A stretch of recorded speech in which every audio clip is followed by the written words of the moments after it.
শুভেচ্ছা, বাঙালিয়ানা সায়নের সংবাদে স্বাগত। শুরুতেই শুনে নিচ্ছি সংবাদ শিরোনাম। বিক্ষুব্ধ নেপালে প্রধানমন্ত্রী ওলির পদত্যাগ। দক্ষিণ এশিয়ায় নতুন অস্থিরতা। ডাকসু নির্বাচনে ভোট গ্রহণ সম্পন্ন। ফজলুর রহমান বললেন, তাকে মেরে ফেলার, কেটে ফেলার হুমকি দিচ্ছে জামাত। জীবন থাকতে দেশকে পাকিস্তান হতে দেবেন না। ট্রাম্পের অদ্ভুত শান্তি প্রস্তাব। হামাসকে সব জিম্মি ছাড়তে হবে, তবে ইসরায়েল গণহত্যা বন্ধ করবে না। এবার অন্যান্য সংবাদের সঙ্গে বিস্তারিত। জেএনজিদের বিক্ষোভের মুখে পদত্যাগ করেছেন নেপালের প্রধানমন্ত্রী কেপি শর্মা ওলি। এরই মধ্যে বিক্ষোভকারীরা প্রেসিডেন্ট রামচন্দ্র পৌডেল ও প্রধানমন্ত্রী ওলির বাসভবনে ঢুকে আগুন ধরিয়ে দিয়েছে বলে জানা গেছে। আগুন লাগিয়ে দেওয়া হয়েছে দেশটির পার্লামেন্টেও। নেপালের প্রধানমন্ত্রীকে পদত্যাগের আহ্বান জানান স্থানীয় নেতারা। তারই ধারাবাহিকতায় পদত্যাগ করেছেন কেপি শর্মা ওলি। প্রধানমন্ত্রী সচিবালয় এক বিবৃতিতে এই তথ্য জানিয়েছে। বিবৃতিতে বলা হয়েছে, সাংবিধানিক সমাধানের পথ প্রশস্ত করার জন্য ওলি পদত্যাগ করেছেন। প্রধানমন্ত্রী ওলি স্বাক্ষরিত একটি বিবৃতিতে বলা হয়েছে যে, বর্তমান সংকটের সাংবিধানিক সমাধানের পথ প্রশস্ত করার জন্য তিনি পদত্যাগ করেছেন।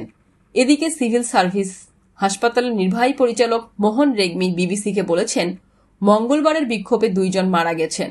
তিনি জানান, বর্তমানে হাসপাতালে চিকিৎসাধীন রয়েছেন 90 জন।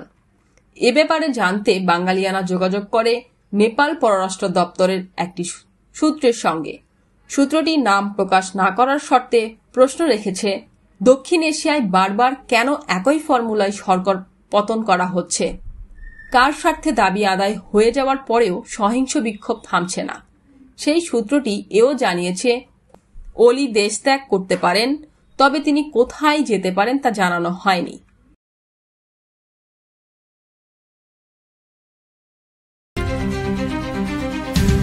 সকাল থেকে উৎসবমুখর পরিবেশে ঢাকা বিশ্ববিদ্যালয়ের কেন্দ্রীয় ছাত্র সংসদ ডাকসু হল সংসদ নির্বাচন অনুষ্ঠিত হল।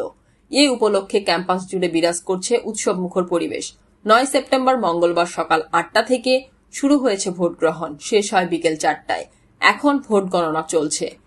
এবারের নির্বাচনে মোট ভোটার সংখ্যা 39,775 জন। এর মধ্যে পুরুষ ভোটার 20,873 জন এবং নারী ভোটার 18,902 জন। পুরুষ ও নারী ভোটারের সংখ্যায় পার্থক্য খুব বেশি নয়। মোট ভোটারের অর্ধেকের কাছাকাছি নারী ভোটার।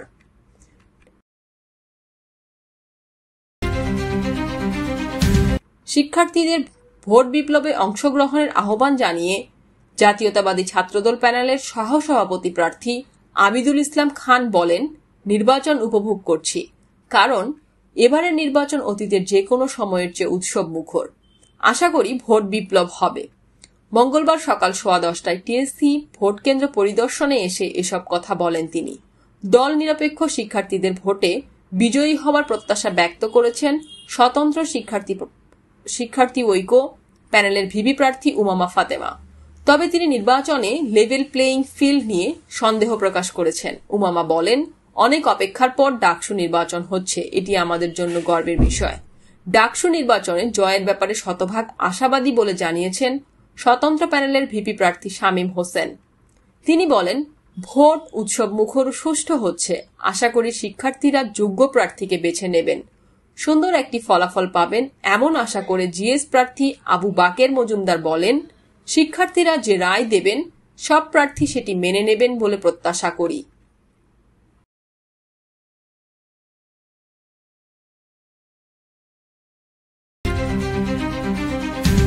অমর 21 হলে আগে থেকে ব্যালট বক্স ভরে রাখার অভিযোগ উঠেছে।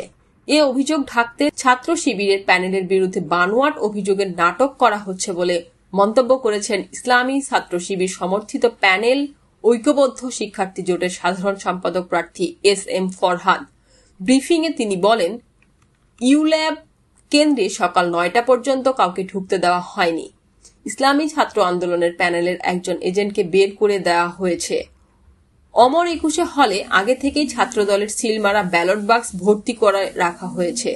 নির্বাচনে অনিয়মের অভিযোগ তুলে গণতান্ত্রিক ছাত্র সংসদের প্যানেল বৈষম্য বিরোধী শিক্ষার্থীদের জোট বলছে, অমর 21 হলে আগে থেকে ব্যালট বাক্স ভর্তি করে রাখা হয়েছে। এছাড়া শামসুন নাহার হলেও একজন শিক্ষক একটি প্যানেলের পক্ষে অবস্থান নিয়েছেন বলে অভিযোগ করেছেন তারা। পোলিং এজেন্টদের কেন্দ্র পরিবর্তন করানোর অভিযোগ তুলে স্বতন্ত্র শিক্ষার্থী ঐক্য প্যানেলের সহসভাপতি ভিপি পদপ্রার্থী উমামা ফাতেমা জানান, তার প্যানেলের একজন পোলিং এজেন্টকে একটি কেন্দ্রে থেকে অন্য কেন্দ্রে পাঠিয়ে দেওয়া হয়েছে। এছাড়া ছাত্রদল ও ছাত্র শিবির সহ সবার বিরুদ্ধে আচরণবিধি লঙ্ঘনের অভিযোগ করেছেন বাকশাস সমর্থিত ভিপি প্রার্থী আব্দুল কাদের। স্বতন্ত্র ভিপি প্রার্থী শামীম হোসেন বলেছেন, সামাজিক যোগাযোগ মাধ্যমের বিভিন্ন প্ল্যাটফর্ম সহ কয়েকটি গণমাধ্যমে ট্যাগিং এর মাধ্যমে, প্রোপাগান্ডার মাধ্যমে তার ভোট কমানোর চেষ্টা চলছে।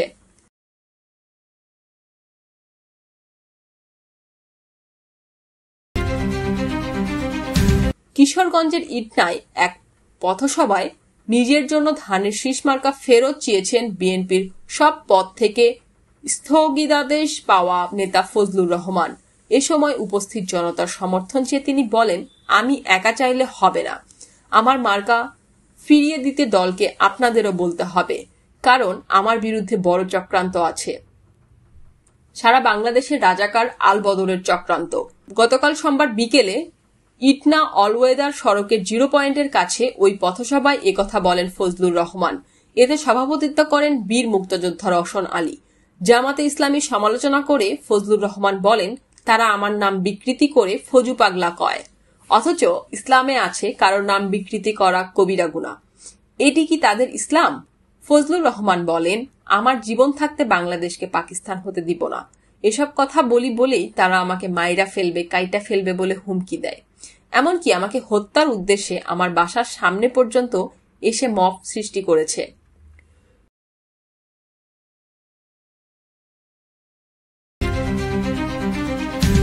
দেশে গ্যাসের উৎপাদন টানা কমতে থাকায় বেশি দামের তরলীকৃত প্রাকৃতিক গ্যাস আমদানি বেড়েছে। অথচ গ্যাস উৎপাদন বাড়ানোর একটি প্রতিশ্রুত বিনিয়োগ বন্ধ করে রেখেছে মার্কিন বহুজাতিক কোম্পানি শেভরন। বিনিয়োগ বন্ধ রেখে চাপ দিয়ে বকেয়া বিলের পুরোটা আদায় করে নিয়েছে তারা। এরপরও কাজ শুরু না করে দেরিতে বিল শোধের সুদ আদায় করে নিয়েছে শেভরন। বাংলাদেশ তেল, গ্যাস ও খনিজ সম্পদ কর্পোরেশন পেট্রোবাংলা সূত্র বলছে, চুক্তি অনুসারে গ্যাস বিল জমা দেওয়ার 30 দিনের মধ্যে তা পরিশোধ করতে হয়। বিল দিতে দেরি হলে জরিমানা দিতে হয়। এবার মোট জরিমানা শোধ করা হয়েছে $3 কোটি বেশি।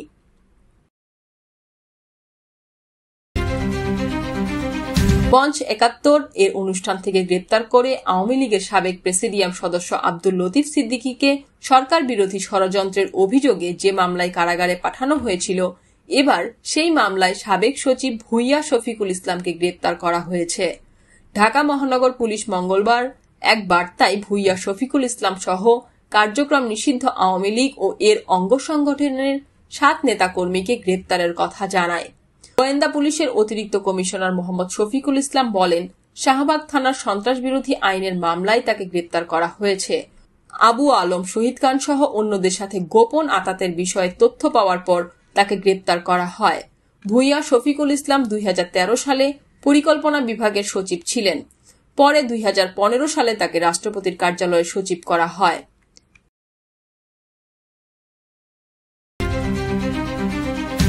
ঢাকা বিশ্ববিদ্যালয় কেন্দ্রীয় ছাত্র সংসদ ডাকসু নির্বাচনে এখন পর্যন্ত কোনো অপ্রীতিকর ঘটনার খবর পাওয়া যায়নি বলে জানিয়েছেন স্বরাষ্ট্র উপদেষ্টা মোহাম্মদ জাহাঙ্গীর আলম চৌধুরী।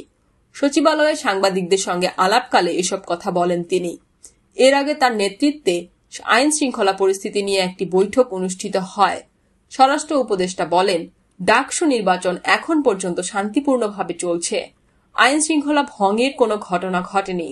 গণমাধ্যমেও তেমন কোনো সংবাদ পাওয়া যায়নি। এটি ইতিবাচক দিক। তিনি আরও জানান, ডাকসু ও ডাকসু সহ আসন্ন অন্যান্য নির্বাচনও সুস্থ ও অংশগ্রহণমূলক পরিবেশে অনুষ্ঠিত হবে বলে আশা করা হচ্ছে। আইন শৃঙ্খলা পরিস্থিতি সরকারের নিয়ন্ত্রণে রয়েছে, তাই সুষ্ঠু ও শান্তিপূর্ণ নির্বাচন আয়োজন সম্ভব হবে।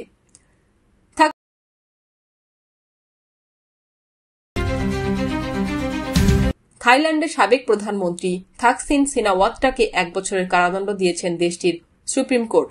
9 সেপ্টেম্বর দেওয়া এ রায় দেশটির প্রভাবশালী রাজনৈতিক পরিবার থাকসিন এর জন্য বড় ধাক্কা হিসেবে দেখা হচ্ছে। রায়ে বলা হয়েছে, দুর্নীতির মামলায় দোষী সাব্যস্ত হওয়ার পর থাকসিন পূর্ববর্তী কারাদণ্ডের অনেকটা সময় হাসপাতালেই কাটিয়েছেন, যা বেআইনি। এবার তাকে কারাগারেই থাকতে হবে। আদালত মন্তব্য করেছে, এর দায় কেবল চিকিৎসকদের নয়, বরং থাকসিন নিজেও ইচ্ছাকৃতভাবে হাসপাতালে থাকার সময় দীর্ঘায়িত করেছেন।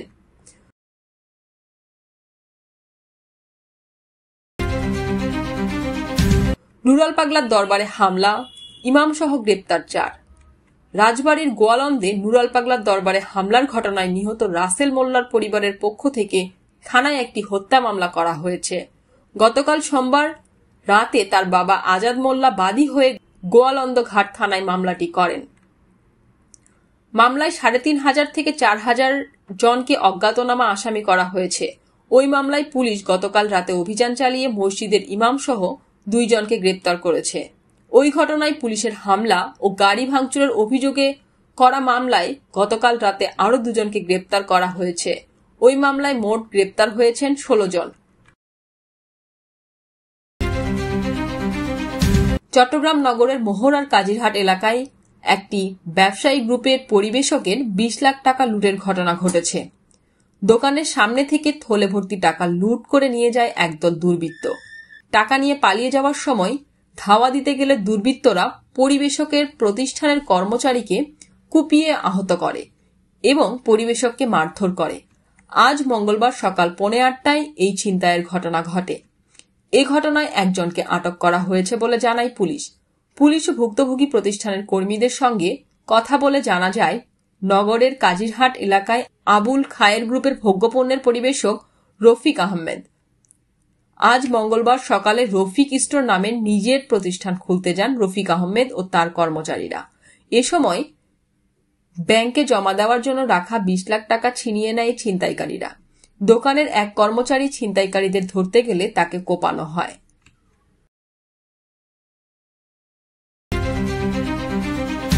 আবারও নিজের শর্ত মেনে হামাসকে যুদ্ধবিরতির জন্য চাপ দিয়েছেন মার্কিন প্রেসিডেন্ট ডোনাল্ড ট্রাম্প। তার এই চুক্তি নিয়ে খুব কম তথ্য প্রকাশ করা হয়েছে।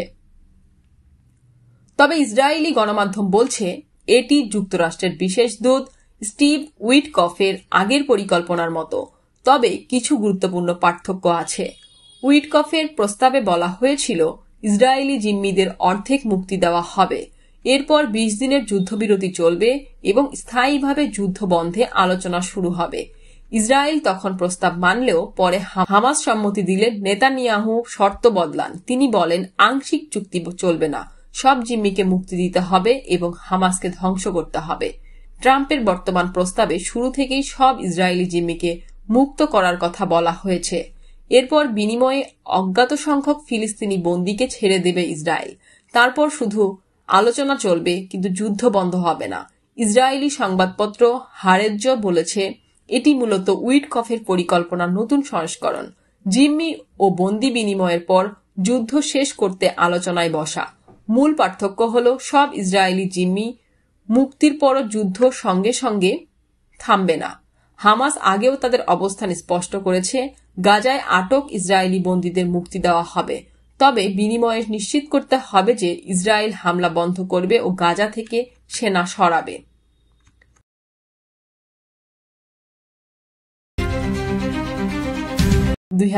সাল থেকে 2023 সাল পর্যন্ত টানা 7টি এশিয়া কাপে বাংলাদেশের প্রতিনিধিত্ব করা সাকিব এবার নেই। 2008 সাল থেকে টানা 8টি এশিয়া কাপ খেলা বাংলাদেশের উইকেট কিপার ব্যাটসম্যান মুশফিকুর রহিমও নেই বাংলাদেশ দলে। ভারতের সাবেক অধিনায়ক রোহিত শর্মা ছিলেন 2008 থেকে 2023 পর্যন্ত 8টি এশিয়া কাপে। কোহলি ও জাদেজা এশিয়া কাপের নিয়মিত মুখ ছিলেন 2010 থেকে 2023 পর্যন্ত।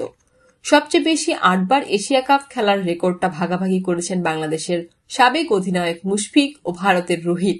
2023 সালে মুশফিক রোহিতরা অরবিন্দ ডি সিলভা ও শহীদ আফ্রিদিকে পেছনে ফেলে নতুন রেকর্ড গড়েন। 2004 সালের পর অর্থাৎ 21 বছর পর প্রথমবার এশিয়া কাপে থাকছেন না মুশফিক ও রোহিত।